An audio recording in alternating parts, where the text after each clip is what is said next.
আমার নাম শ্রীজাতা গুহ। নমস্কার। আমার বাবা এবং মা দুজনেই দিগন্তেতে থাকেন প্রায় ২ বছর হতে চললো, না ২ বছর পার হয়ে গেছে।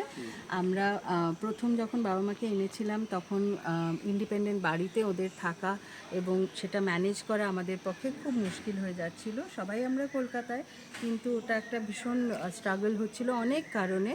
তো এবার এখানে যখন আনা হলো ডক্টর অপর্ণা লাহিড়ীর তত্ত্বাবধানে, আমরা জায়গাটা যখন দেখলাম খুব ভালো লাগলো। এই যে ২ বছর ওরা আছেন, ২ বছরের বেশি, আমরা প্রত্যেক সপ্তাহে উইকেন্ডে আসি, দেখা করি, ওদের সঙ্গে খাওয়া দাওয়া করি, এখানে থাকি, কখনো কখনো রাতেও থেকেছি। খুবই খুবই ভালো জায়গা। এবং মেডিকেলি তো ডক্টর লাহিড়ী ওনাদেরকে একেবারে মানে সেফ অ্যান্ড সাউন্ড করে রেখেছেন। অনেকগুলো কয়েকটা রিস্কি ব্যাপার হয়েছিল মাঝখানে মাঝখানে, যেরকম হয় সুগার টুগার ফল করা, উনি এমনভাবে সেভ করেছেন সে মানে বাড়িতে থাকলে আমাদের দ্বারা হতো না হয়তো।